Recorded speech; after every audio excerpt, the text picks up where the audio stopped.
We still do 7 NUFC Matters show a week for free. But if you want to help support NUFC Matters, then there are a few ways of doing it. Hit the like button on each live broadcast and video. This helps the channel grow. Hit the subscribe button and select the all notifications bell so you don't miss a single show. If you want to help us financially, then you can join the channel using this button with the membership starting at $1.99 a month. Or you can drop us a donation in the chat using a super sticker. We're also looking for sponsors. If you'd like your brand advertised on the flyers for the show and featured during the ad break, then email John at nufcmatters.com to arrange today.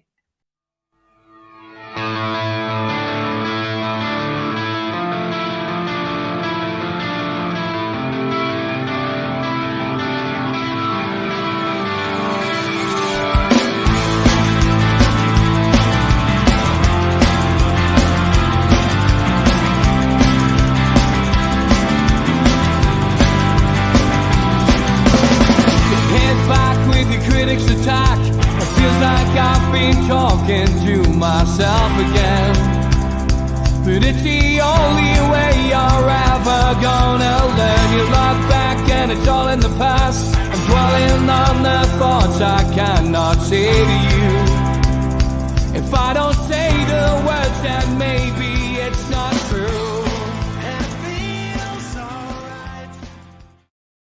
Good evening and welcome along to NUFC Matters. It is the Premier League show, which is Tuesday night's new show going into the new season. And it's a big welcome, as always, to Melly. How are you, Melly? I'm very well. How are you? Very good, mate. Very good. Defeat each for both of us this weekend. Manchester City beating us 1-0. And, of course, you going to Tottenham Hotspur and coming away with a 2-0 defeat. Those of you who tuned in last week, it was a pre-record. So this is the first time we've gone live with the Premier League show. This is open to obviously talking about Newcastle, but also talking about things that are going on in the Premier League, including Manchester United, who, of course, Melly, as most of you will know who are regular viewers, supports, despite being from up this way. But, Melly, I want to start with something which you will know more about than certainly I do, and that's Mason Greenwood, because obviously Mason Greenwood was a Manchester United player. He's not going to be a Manchester United player any longer. What did you make of that whole situation and the way that your club dealt with it? It was a shambles, wasn't it, mate? It was a shambles from start to finish, and it's even a shambles now that it's all come out. He's come out and said, like, they've contradicted themselves basically and said that he's innocent after seeing further footage rather than what was released at the time, and they didn't believe that he's guilty. If he's not guilty, then why you sacking him, you know? But listen, I think I speak on behalf of the majority of Manchester United fans here when I say that he's not welcome at the club. From what we heard and what we're seeing, if that was anybody's daughter, you know, like that's enough. So, you know, I'm pleased that he's leaving. His reception would have been absolutely terrible because, you know, speaking amongst the fan groups and stuff, everybody wanted him out. Like, it's they've come to the right decision and done it. But again, it's the Glazers all over, you know. They haven't just like sacked him off. They're basically saying they've come to an agreement where they've both mutually agreed that he doesn't have a career at Manchester United anymore. Well, that's just so they can get 50 to 100 million for him, isn't it? You know, like, so they're still thinking of their pockets at the end of the day. But it's been a shambles. It's been an absolute shambles, and I just hope that, well, you know, she's had a baby to him now, but so our nominee isn't there. But I hope she's able to get on with her life peacefully, you know, mate, because obviously she has been through something that you wouldn't wish on your worst enemy, would you? No, definitely not. Ian says, here's what I find funny, them getting rid of Greenwood, yet they're desperate for Qatar to buy the club. And Andrew says, I heard the Greenwood tape's rotten. Man, you were right to get rid of him. It's interesting. It's an interesting case, but I think Manchester United have done the right thing. JC says she refused to press charges. That's why they gave up. No reasonable chance of a conviction. Yeah, it just leaves a sour taste in the mouth. And this is this is when this kind of thing happens at any club, steering away now from the Greenwood situation. But there's been many, many occasions at different football clubs, including Newcastle, where there's been these kind of situations develop. And it's one that the club really doesn't want to have to deal with, but has to. And of course, they have damage limitation as well. They always have to try and get the money back or recoup the money that they've spent. And if they can do it without leaving a bad taste in supporters' mouth, then that is what they'll do. He won't play in the Premier either. He'll have to go abroad, says Blue Rhythm Boy. So it's an interesting case, but we will move on. That particular chapter is now going to be closed at Manchester United. Let's look at the games of the weekend, Melly. What was your take on what happened down at White Hart Lane at Tottenham Stadium? Because ultimately that was a game I thought Manchester United would go and win, but they didn't. Well, they should have won. They should have had the game wrapped up in the first half. I mean, it was a Stonewall penalty against, but this is the case. Everybody, when Man United get something given their way, they think that the referees are all in their pockets and they're sharing photographs of, Howard Webb sitting in my executive end and stuff. But it works both ways, mate. It was a Stonewall penalty on our board. Watch where you look at it. And Bruno's miss. We had 2 or 3 chances. We could have been 2 or 3-1 up in the first half, and it's a totally different game. And then second half, you let the home team come into it. It's their first home game, and the penalise, that they scored 2 goals, which is, they weren't the best of goals, but they still went in the back of the net and they did what we couldn't do. And it's this all over again. If you don't put your chances away, then you're never gonna win. So I've heard Highland is potentially in the squad this weekend, which probably think that they're rushing into now. They're panicking, and we'll see what happens against Forest. But judging off our first 2 games, I'm a little bit worried. Wolves, we made Wolves look like a prime time Barcelona, and then Brighton absolutely destroyed them. We went to Spurs, we had an okay first half. I think Ten Hag needs to start making decisions with the big names like Bruno and stuff. When they're having a bad game, bring them off and get the kids on. Anthony was very poor once again. It was awful, mate. And then my train was delayed on the way home, and all it was an absolute nightmare day. To be fair, it was. But in the end of the day, they got the 3 points. Back to the drawing board, and we're going again on Saturday against Forest and see if they've improved any. We did the same last season, if you remember, against Brentford and then Brighton. They destroyed we. So is it Ten Hag potentially saying to the owners, "Look, we need a striker," Possibly, but I don't know, mate. It was poor. It was really poor from Man United once again.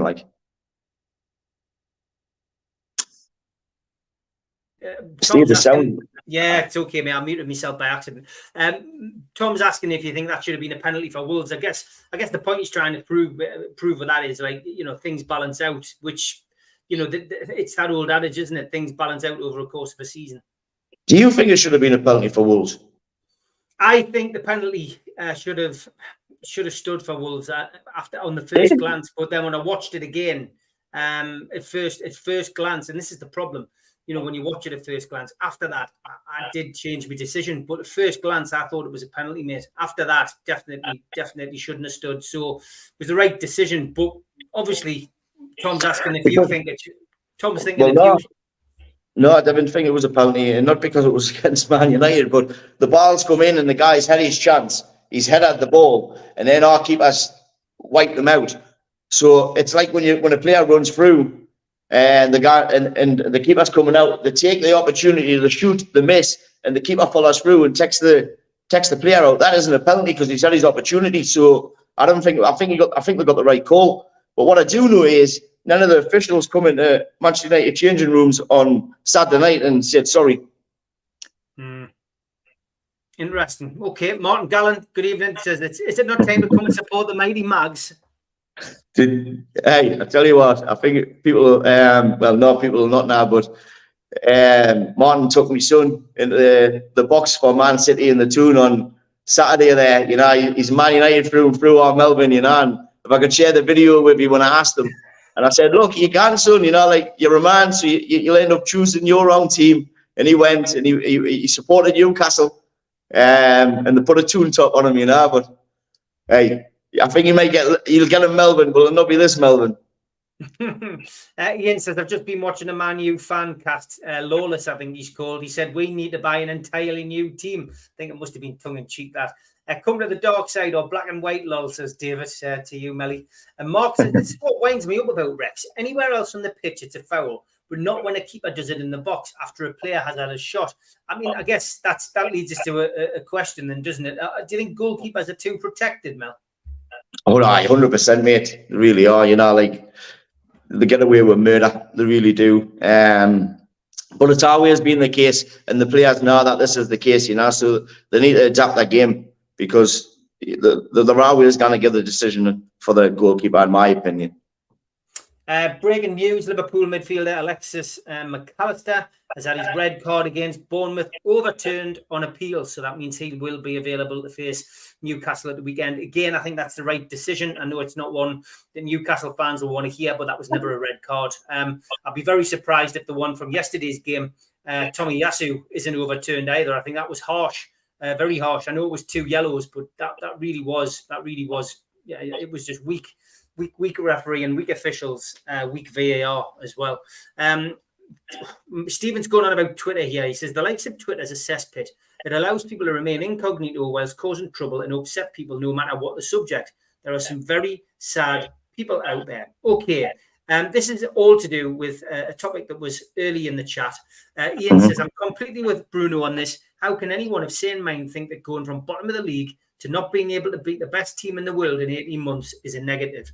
Geordie Toombalay says, hopefully Bruno's message is now making fans realise they do see what happens on social media and it does affect them. So please think before you tweet. If in doubt, leave it until the next day. So this all stems from NUFC 360 on Twitter. There's a lot of rumours gone on in our fan base for many months now that this was taken over by a different organisation, one which is well known within the fan base, but I'm certainly not going to repeat it on here. But regardless of who runs that account and why they run that account, they basically put a tweet out, which Bruno replied to, and Bruno was quite upset with what he'd seen, and he made a point of saying, is this serious? Do you seriously think that it's time to start? Because it was on the lines of, is it time to start questioning some of the players and that are in the team? We won 5-1 against Aston Villa in week 1. In week 2, we've lost 1-0 at Manchester City. Why on earth would anybody on a Twitter account with such a substantial following put something as negative as that out? And then one of the players responds, and I had to look at it because I wasn't sure if Bruno had replied. There's a lot of people out there go fishing, hide behind fake accounts, it make it look like Bruno's account, but it's not. We can all fall victim to that, if we're in the public eye. And for me, the response was from Bruno, and he was very disappointed. So is it time really that fans had a little bit of think about this, Melly, before they start putting stuff out there? I think you're right what you're saying. Like, maybe do it the next day. Yeah, look, I'm guilty of it. Me and my pal Gary were on my way home from the game, and we were having a laugh, like all the Toon fans were, the majority were out of the moon, like, get it in. We only got beat 1-0, But when you look back and you look at it, like, you beat Villa, and then you went and you got beat off City 1-0. There's not many teams will come away from City with a 1-0 loss. Like, it'll be 3 or 4-0. So I don't know. I mean, it's pretty sad that fans are jumping on the backs of Newcastle already after that. Like, it's ridiculous, to be honest with you, mate. I mean, Jesus, especially with where you have been, and where you have come to, and then losing 1-0 to City isn't a disgrace. Like, I can understand if it had been Luton Town, but I think they do. I think they just need to sit, maybe put their phone into a locker that night, wake up in the morning, we need drink on board, because it's mostly drink, let's be honest, it is. And then when it isn't, that profile picture is a cartoon character. Do you know what I mean? So it is that. Surely he knows that the majority of Newcastle fans are very happy with the way that the club's gone, and understand that you were playing the treble winners, and a 1-0 loss is not that bad. Like, do you have a similar kind of stuff on your timeline? Obviously, we don't see it because we're on the NUFC timeline. What about you? Oh, I mean, like, We do, and look, I'm guilty of it myself, you know, like, because for me, it's like passion, like, right. So I was up at 5 o'clock on Saturday morning, spent a lot of money to get down there, and then you see the likes of Anthony and stuff, and they're just, you know, they cannot string a pass together. And you know, you've had a few beers, and you think, you know, let's replace Anthony, let's get rid of him. And then I heard something yesterday that on about like loaning Palestri out, a winger. He's the best winger we've got. He's a kid, and he's attacking. And so it frustrates you. It builds up inside, and you're thinking, what is this club doing? You know, like, they're going to get rid of a young'un who gives everything when he's on the pitch, and then we've got a 90 million superstar there who literally cannot be the man. And sometimes, you know, Twitter's somewhere, it's got its good and bad points, but it's somewhere where, you know, if you use a hashtag, it could potentially get noticed, and it did, you know, with Bruno, and that's the case. Yeah, that's what happens, unfortunately. Yeah, you do get 5 minutes of fame, if you like, from doing that kind of stuff, you know. Andrew, that's not very kind. He goes, good idea of a sponsor for this show, lads. Never mind Jody Jeans, try Jody Wigs. Yeah, I've embraced the baldness. Are you? I have. I did many years ago. I've had this haircut since I was at school. Alan McKenzie says, the Ben seems to be doing well at Peter Beardsley's soccer school, Melly.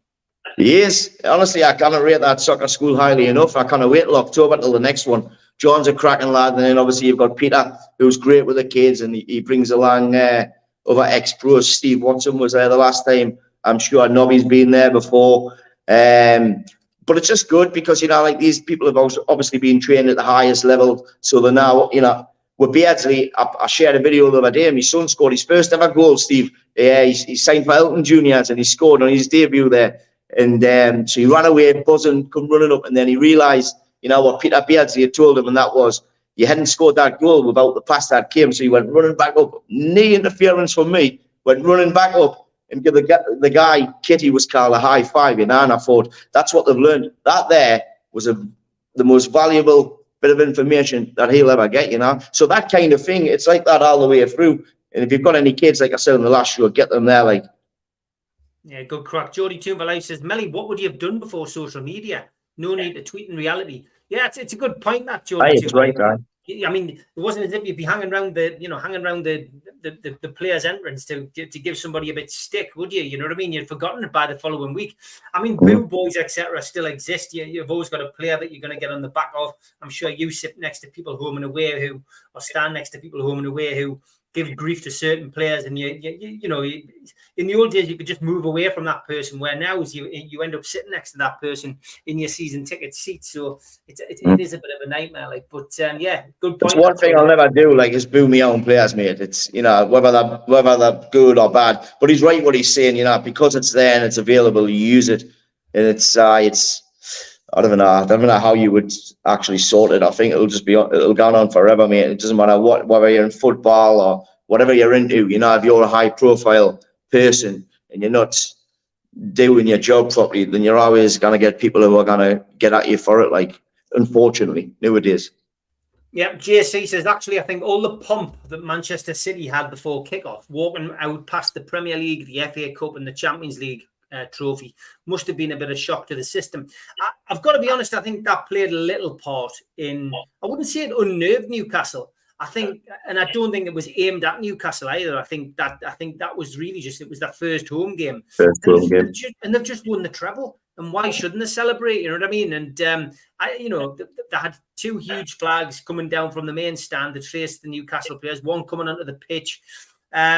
But it was to celebrate the treble. I don't think it was aimed at us. But I think, yeah, potentially could have maybe rattled the players a little bit. You know what I mean? It was you know, you're used to having that kind of support at St James's, but then, you know, walking out to a ground like that. But I think all you needed to hear from you know, Pep Guardiola was the respect that you hear the respect he has for Newcastle and the respect he gave our team and our supporters after the game. Said a lot for the guy, especially with we've learned today that he's going to miss the next two games because he's been in Barcelona having back surgery, which he clearly was suffering with on Saturday, but hit it well. But he came across, and I like Pep Guardiola. I know he's not going to be a Man United fans, you know, favorite guy at this moment in time, but I do think he's up there with, you know, the best managers we've had in the Premier League since it started. He's cherry-picked to his manager, though, hasn't he, to be fair? Very cleverly, yes. Very cleverly, yeah. Anybody would do that. You could have went to Barcelona when he was there and won the Liga. He could have won the Bundesliga with Bayern Munich was there. And then he comes to City and he's literally got it's like playing Football Manager for him. He just goes on and see who, right, we'll have them, you know, and then I'll learn them how to play the Pep way, you know. Look, he is a good manager, isn't he? You know, he's entertainment. He knows what he's doing. And he's got to go down as probably one of the greatest managers in the Premier League because of what he's won. But could others have done that as well with what he's got? Potentially, the right people. He's still got a bit to catch up with the likes of Wenger and, of course, Sir Alex Ferguson. So, you know, he is up there, but you know, he's got to do it season after season, and that's what he's got to do. You know, and as you say, he certainly cherry picked these clubs. Jody Jubilai says, "All I'm saying, Melly, is you talk about it with your mates in the pub or work. I'm not being nasty. Yeah, we know that. No, right. Only joking about Steve, sorry. I can just quickly touch on, because Martin Gallen was saying to me that he thought that the players, the Newcastle players, thought they would beat before they even got on the pitch. Do you think they went in with that kind of mentality? I don't think they went in with that mentality. I certainly think what happened prior to the match could have unsettled one or two of them. You know what I mean? Like, you know, the fact that the treble winners, it's a psychology thing. First half, Newcastle were poor compared to the way they had been in the previous week. But then they were made to look poor because Phil Foden was outstanding. He, you know, we all went into that game with that mindset of Kevin De Bruyne is missing. He's the man who fires the bullet, you know, fires the ammunition, creates the ammunition for Haaland to fire the bullets. And in reality, they had a more than equal player coming in called Phil Foden, who destroyed our midfield. There's no other word for it. He created 7 chances in that match. He was outstanding. He deservedly won man of the match. And for me, you know, maybe we underestimated them slightly. Second half, we went for it. I think the substitutions changed the game massively. I think Harvey Barnes coming in for Gordon gave us more of a creative outlet. Gordon's very good at graft. He's very good at getting back. He's very good at getting stuck in. He's good at leaving the boot in. He's got to be careful. He could have got sent off. He got taken off because of the yellow card. I've got no doubt about that. I think he would have been taken off anyway, but maybe he's not as early. But I think Barnes come on and he just gives you more of a creative outlet. I was surprised he didn't. I think if Barnes hadn't been yellow card, Gordon hadn't been yellow carded, he could have swapped him over. We were talking about this on the show. He could have swapped him over to the right, took Miggy off, who didn't have much of a look in, and put Barnes on the left. It's an option at some point. But no, I just think first half we weren't up for it. Second half we were. Changes made a difference. Let's see where we're at against Liverpool at the weekend. But I get where Martin's coming from. Certainly not the first, not be the last who says that about the game last weekend. Social media has completely changed society, says Mark. Those of us old enough to remember adult life prior get frustrated more by it. Youngins who it's all they've known are the ones who will never understand. Yeah, I get where you're coming from, Mark. And constructive criticism is beneficial, whereas destructive criticism is pure badness, says Stephen. Would it dampen down if we gave them a guard of honour instead, says David. Talking about Man City. And Pep wouldn't have given us respect if we had beat them. Martin says Pep went straight up to the away fans and applauded us. He is a class act. Lewis Hall has signed today for Newcastle. Obviously, from our perspective, we're pleased to see him come in. He's a Newcastle fan. Pictures now circulating of him and his brother, who also plays football, but not at a high level. You know, in the Newcastle strips. But yeah, good signing that for us, Melly. Aye, definitely, mate. Like you say, he's a Newcastle fan. Yeah, he's come from a good club, so he's obviously been trained at a high standard. He'll do well for you, like, mate. And to be fair, you know, I know Dan Burns from Blythe and that, but that was a weak spot for you. You were going to start getting targeted there quite regular because you get put somebody fast on that wing, and it's game hour. You know, there's going to be a lot of crosses coming in from the right. So he'll be a good player for you, like Lewis. I think he'll just buy into it. You know, he is a left back, isn't he? He is. Right. I think he's good competition. I mean, it gives us. we're trying to do what you've done for years, which is have 2 11s. You know what I mean? And that's what we've got to have. We've got to have strength and depth. We've got to have players who, when one player comes out, an equal player comes on. And over the last couple of years, we've been struggling to do that. So ultimately last year in the cup final, when Pope was out, we didn't have a goalkeeper. Obviously Dubravka had gone on loan to Manchester United, so was ineligible because he played in the Carabao Cup. We were struggling. We had to play carriers who hadn't played a game. So, I mean, it was, even that kind of strength and depth is very important. So, for me, yeah, good sign and happy with that. If players like Anthony are worth 90 million, it's scary what Foden must be worth, says Martin. I wanted to say about Foden, mate, it was unlucky for you really, because this was his big chance where De Bruyne getting injured. He was always going to get brought in, and he's he sat on the bench quite a lot last season, and I think he's the best British player since Wayne Rooney. He's absolutely fantastic. So he was unleashed against Hughes, and he took it.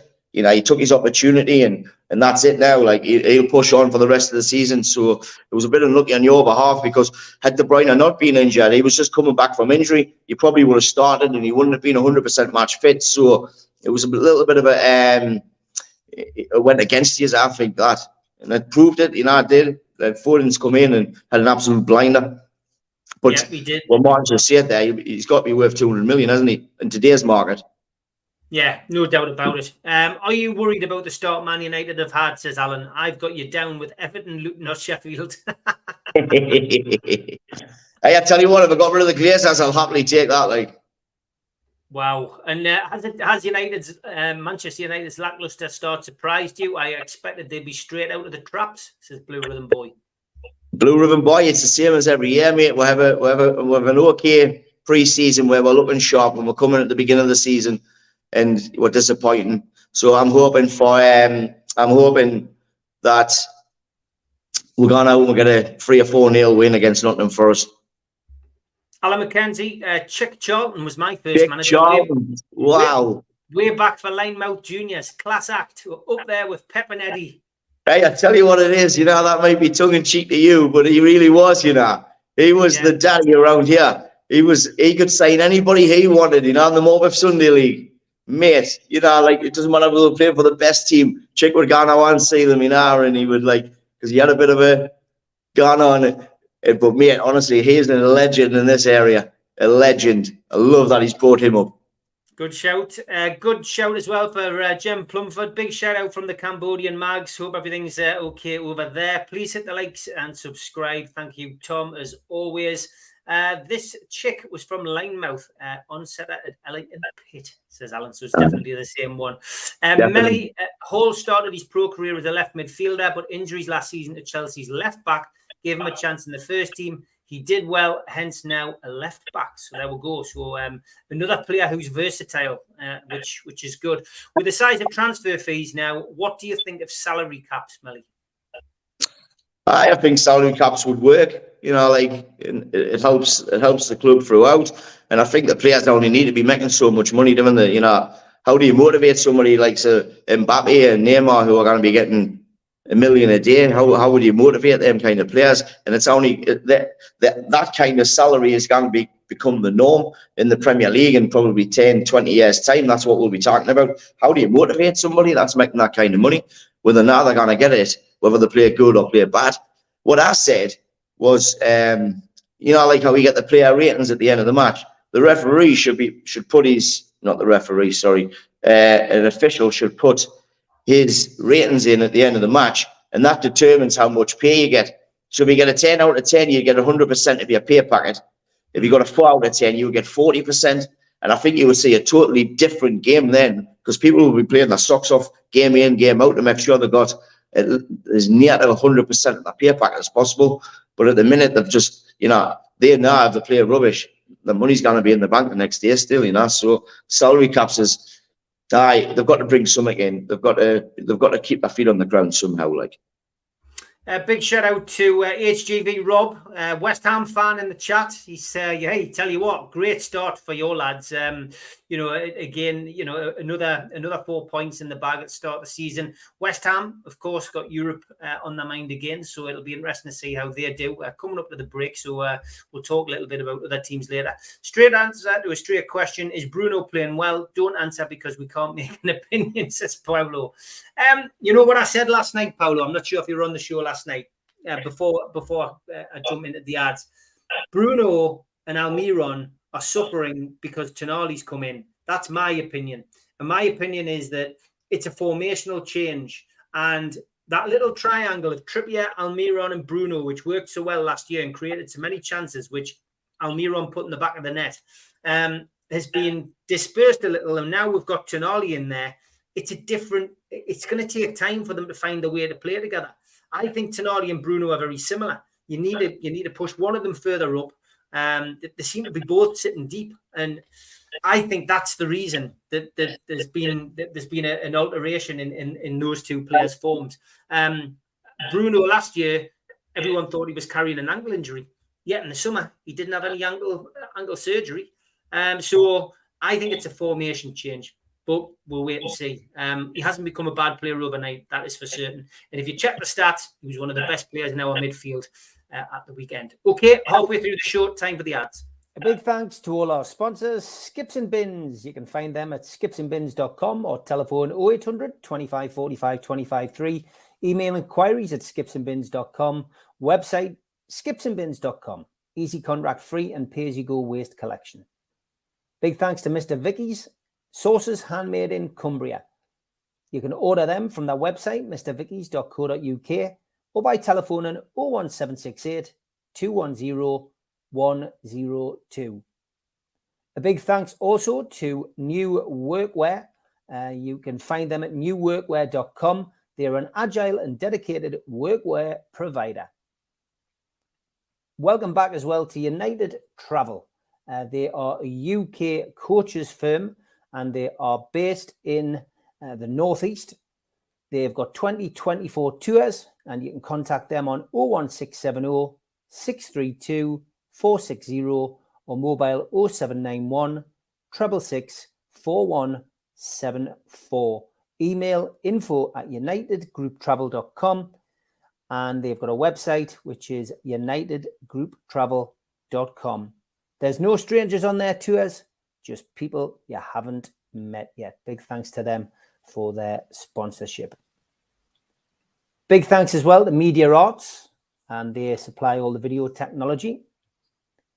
If you want to become a member and get a cup, a pen, a membership card, and a scarf, then get your smartphone and put it over this QR code. It will take you straight to the membership pack. It's a £25 one-off fee. You can also go to NUFC Matters website and search membership pack to book today. If you want to help the channel, then subscribe to it by hitting the subscribe button. Hit the thumb up under the video to like the video and click share to your other social media. We're also available as a podcast on iTunes, Spotify, and other podcast providers. Don't forget, we help the food bank on this channel. If you want to do so virtually, go to nufcfansfoodbank.co.uk and make a donation today. The Alan Shearer raffle is back on. 150 tickets, £1 a ticket. Win a limited edition signed Alan Shearer ball. Enter today at nufcmatters.com.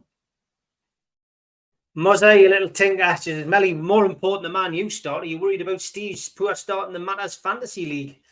I don't know what I'm doing with these things, you know. It's the first time I've ever actually been able to log on to one. I thought I did all right the first week, but yesterday, terrible. Yesterday's results, the second weekend, terrible. But I should be okay. I've changed a few. I've managed to work out how you can transfer players, so I've managed to change a few, so I should be all right for next week.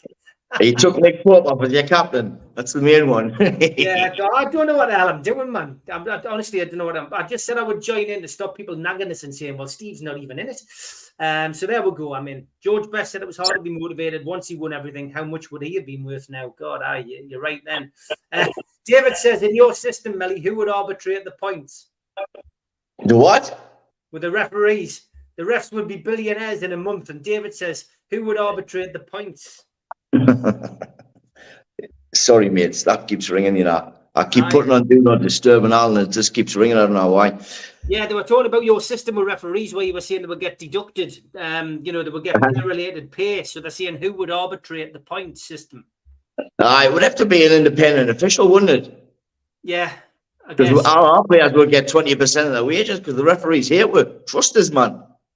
This is all a fantasy where you think that we get all the decisions. If you actually look back in history, we do not. We don't. Okay. Maybe it's in the Fergie era, but hey, we're 10 years on from that now, man. Yeah. All right. Okay. I'm not going to say anything. I'm sure people in the chat will. Jody Tuvalay says, serious question, Melly. Is Ten Hag the man for Man United? Is he really a man good enough for a club the size of Man United? 100%, mate. Definitely. He's the best thing that's happened to Man United since Ferguson. 100%, honestly. He just oozes class. You never see him like screaming on. You never see, he just takes everything in his stride. He backs the players in public and he destroys them if they need it in private. He got into the FA Cup final. We won the Carabao Cup final. I can't remember who that was against. And, we're in the Champions League next year.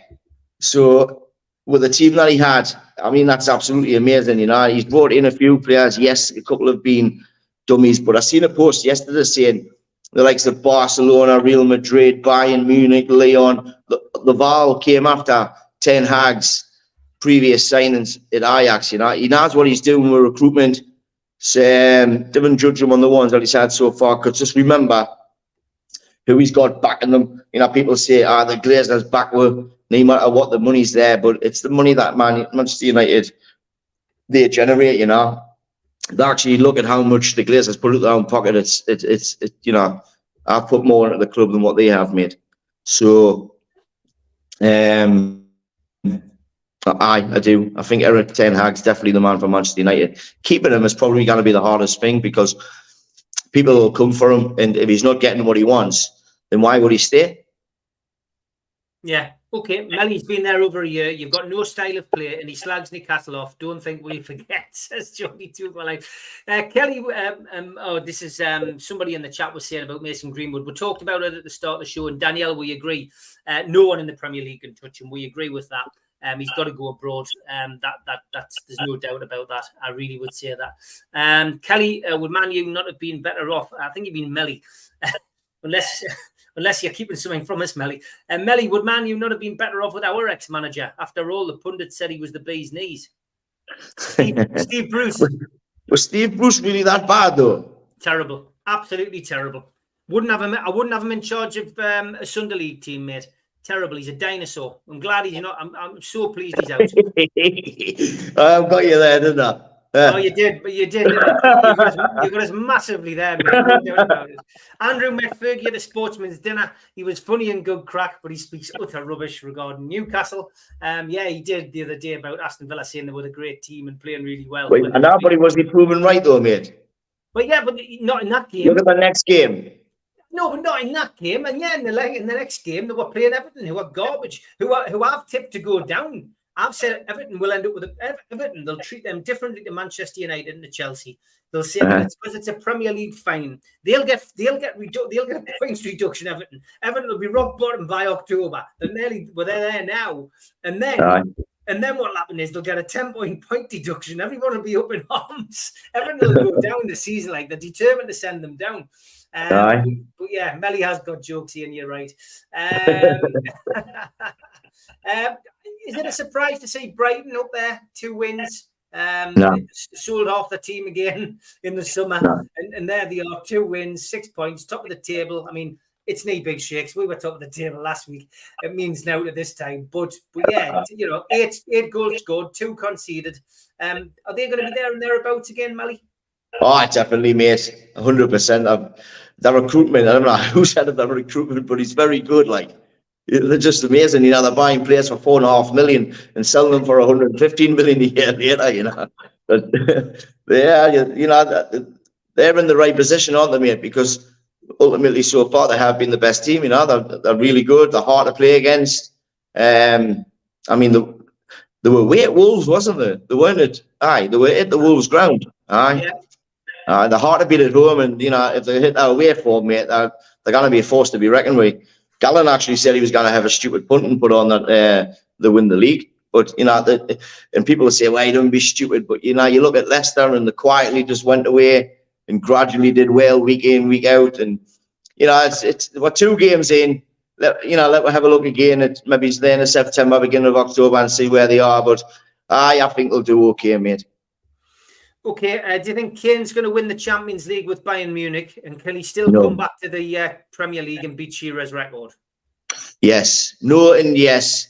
I think he went to Bayern Munich to win the Bundesliga and get a league trophy, winner medal, whatever you want to call it. But I think he'll come back to Man United. I didn't think that it was ever going to be an option for him to join Man United straight from Spurs. So this was his way around it.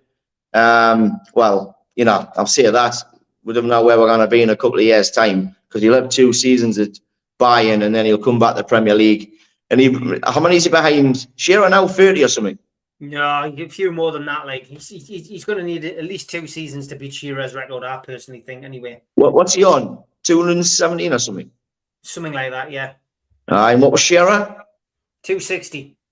260. If you take Shearer's penalties away, he was what? 80. Yeah, but Kane takes penalties as well. Let's not forget. I'm not sure he'll do that. Hold on, I'm just checking the fantasy league. I'm not bottom anyway. I'm 74th out of 78, which is great. So a big thanks to Andrew Barrett, Mohamed Zubairi, Emma Anderson, and Joe Bullimore, who are all currently slap bang below me. Anyway, Martin says, as much as the 2 overachieved last season, I think Man United overachieved more. If they'd signed Casemiro, if they hadn't signed Casemiro, they would have finished 6th or 7th. Which is Martin's opinion. Do you think the Glazers shenanigans has a negative effect on the team? It's got to, hasn't it? I mean, the negative shenanigans have actually had an effect on the supporters and on the team at Newcastle. Oh, definitely, mate. And I think there's Greenwood situations had a massive effect on the team as well. And then obviously somebody's just come out about Anthony as well. So it's all gonna ripple down to the training ground, isn't it? So absolutely, but. We'll get back to the point where people are stating people on Twitter, and at the end of the day, these are paid professionals. People are saying, "Oh, you're playing Rashford up front." These are paid professionals. They're paid a lot of money. They should be performing, shouldn't they? No matter what's going on, that should be the private side, and this should be the professional side, and that's what you're paid for, to be able to switch on and off. Melly, who do you see as the best front 3 and the best midfielders for Man United this season if everyone's fit? It's funny that, because I put a little team out there the day, and I thought, I would actually play Pellistri. I would have Rashford on the left, and I think Mount is showing signs of improvement despite what people might say. His first game was a shocker, and his second game he got involved a lot more, and he tracks a lot more, and he wasn't receiving the balls when he was in space quite a few times. So I would play them 3, and then I would have Bruno, Højlund,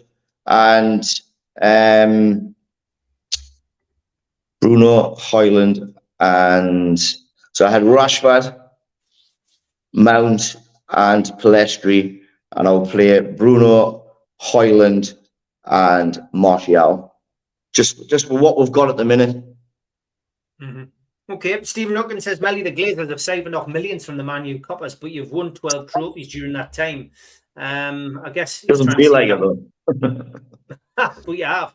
When Leicester won it, there wasn't the depth of quality in the Premier League like there is now. Yeah, it seems to be a lot tougher, the Premier League. Ian says, Kane won't play for another English team. He is Mr. Tottenham. Kane will go to Chelsea, says Mark Pearson, with Poch. It depends who's at Tottenham, I guess. I mean, I wrote off the Spurs this season, and two games in, and it looks as if he's a genius, and he seems to have created a new Spurs. Postecoglou, but we will see. 213 he's on. Thanks, Blue Rhythm Boy. Kane won't play for another English team. He's Mr. Tottenham. There is still plenty of time, Muzzer, with a fantasy league, definitely, but at least I'm not bottom. Not bad for somebody who doesn't know what they're doing. Jimmy Greaves is the real highest goal scorer in English Football League. Of course he is. And I say that all the time, Daniela. Along with the likes of Albert Stubbins as well, who Ian has said. Yeah, if you go back, in time when football did exist before the Premier League, there are other records. Let's judge Man U after their new centre forward is up and running. Mount is not the answer, in my opinion. And no Casemiro, you're mad. He was player of the year last year. It's just Gallon winding him up, man. David McLeod says, what's your views on VAR? Is it up to scratch yet? It's worse than it was before, is my opinion, David. I'm not happy with it at all. And until they get the refs mic'd up and we can hear what's going on at every single ground, I don't think any football fan will be happy. Melly? Nah, definitely not, mate. It's poor. And it should be so easy to manage as well, mate. It really should.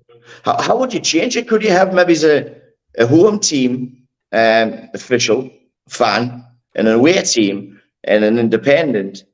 Like, how could you actually sort it out? Because we've got officials who are like overly qualified in their field watching this and still getting it right. So I don't know where you could potentially go with it to get it right. I just genuinely think that there's a complete misunderstanding of the rules, and the rules aren't simplified. And I think we mentioned this last week, but we'll probably end up mentioning this time and time again throughout the season. But, there's not an obvious, there's so many obvious flaws in the rules, and they can be misinterpreted by so many different people. That's the problem. Fans misinterpret it, commentators misinterpret it, officials misinterpret it. Is that a handball? Is that a deliberate handball? It just drives you absolutely mental. Do you know what I mean? And imagine being a referee in the middle of all of that, and you're the one who, in a split second, you've got to make that decision. You make the decision, you think you've got it right, and then it goes to 4 people sitting in front of a TV screen, and they can't get it right. So surely it was better the way it was, rather than bringing in all this technology, which slows the game down. Slows the game down more than what's happening with everything else. I mean, it's crazy. We're sitting watching games now. There's 10 minutes at a time at the end of the first half. And they're saying, we're trying to stamp out all this game management, and we're trying to stamp out all this time wasting. The biggest time wasting is the bloody VAR officials. No, I mean, it needs sorting out, and it needs sorting out quickly. I think what you said the other week, like if everybody could hear it, potentially give that a trial run, see how it runs. Why can't they do it, Melly? They can do it in cricket. They do it in American football. They do it in baseball. They do it across the world. Why is it so different in the Premier League?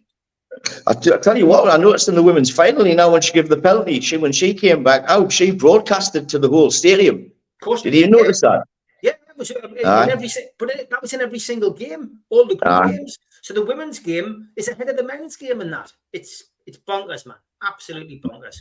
It must be frustrating when our star player looks at social media posts about his own performance. I agree with Bruno's reply. We're only 24 months in the takeover here. We'll discuss that at the start. Sefton Mag, brilliant show, great crack. Hit the like, subscribe to the channel. Thank you, Mozza. Remember, Shearer scored goals 2 years before the Premier League started. Also, another 2 seasons out with an Achilles injury. Kane, on the other hand, I never realised that. That's a good point. Are refs becoming lazy because of VAR or too easily swayed? I think so, mate. They now that they didn't make the decision, then it can be pulled back. Ultimately, whereas before it was all on them to make the decision there and then. Let's just scrap VAR, because was that not what football was all about? Getting some decisions right and getting them wrong. Whereas now, when they're getting them wrong, they're not just getting them wrong; they're getting them wrong through watching the TV as well. So they're gonna get more grief. So just scrap it. It does help the game, mate. But if we rewind back to before we had it, that was the massive talking points in the pubs, wasn't it? Yeah. So if they can't get it right, then they need to just get rid of it. Yeah. Okay, Martin, I'll answer that. I thought you just wanted Melly's. I'll give you my starting 11. That I would start with. I'd start with Nick Pope in goal. I'd start with Kieran Trippier at right back, and I'd start with Sven Botman and Fabian Schär as his centre halves. At left back, at this moment in time, I would still start with Dan Burn. I know nothing really about Lewis Hall. I can't judge him until I see him play. But at the moment, I would stick with Dan Burn for the time being. Across the midfield, I would still go with Bruno, because I still think that guy's a talisman for us. I think he gets it and he wants to, and he can still produce. But I think you have to play the right people alongside him.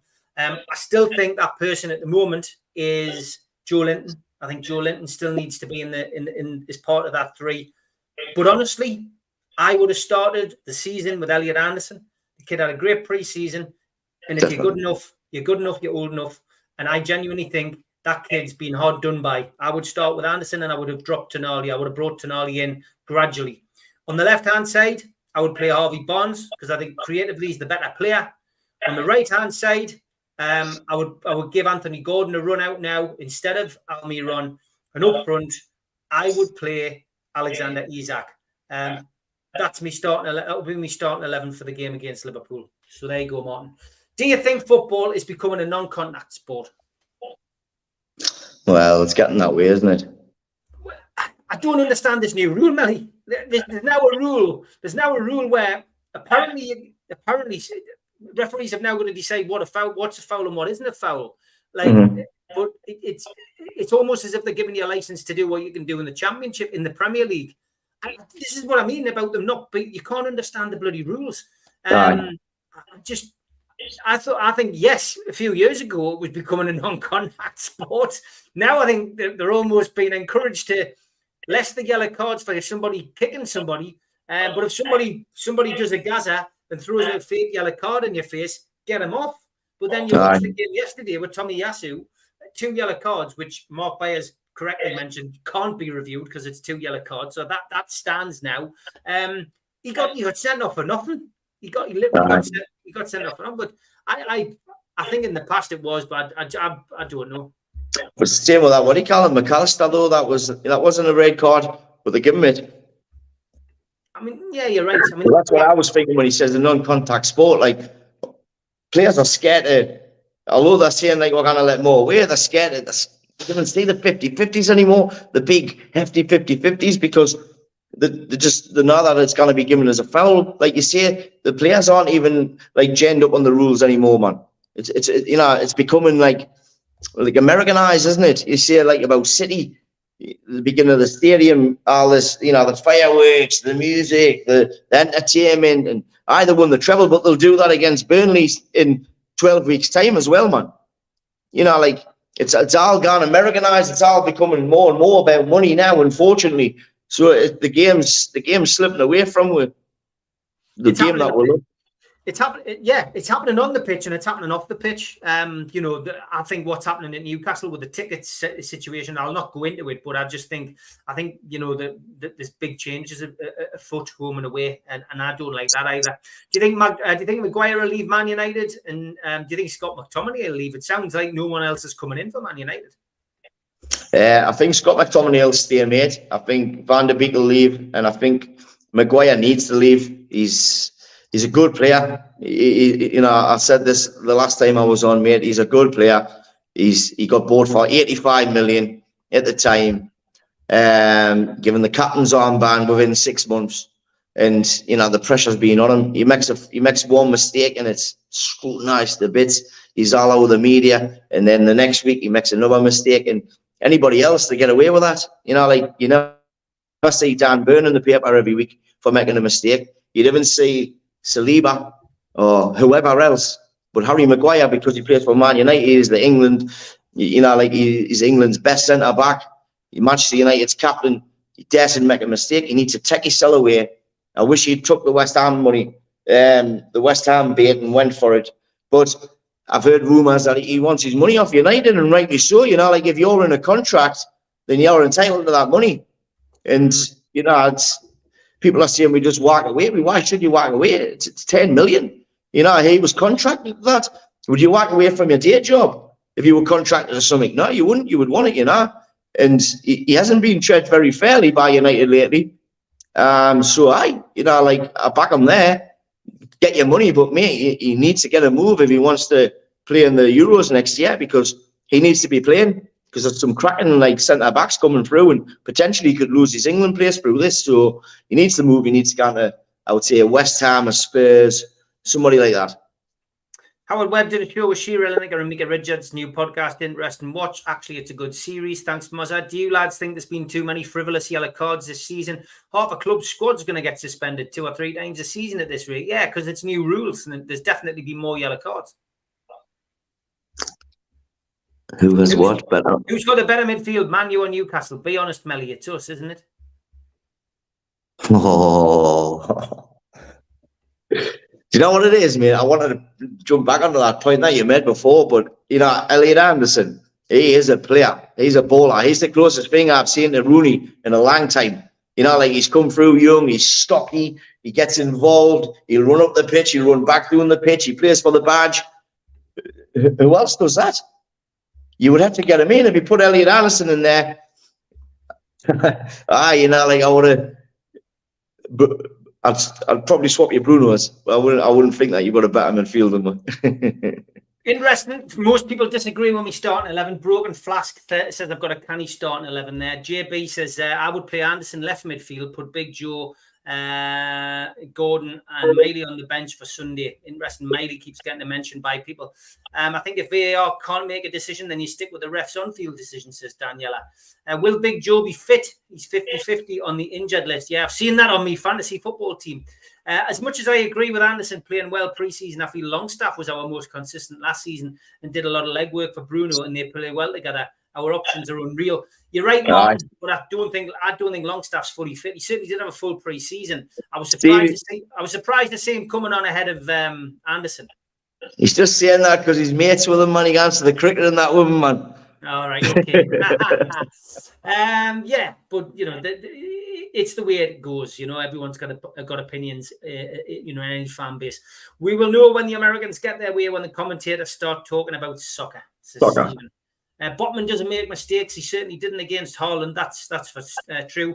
We still see tackles every week in every game, says Ian, just getting back about, you know, is the game changing? But deliberately taking out some lad's career isn't right. JB says, Melly, because games are televised worldwide, clubs are trying to put on a pre-match show to increase fan base abroad.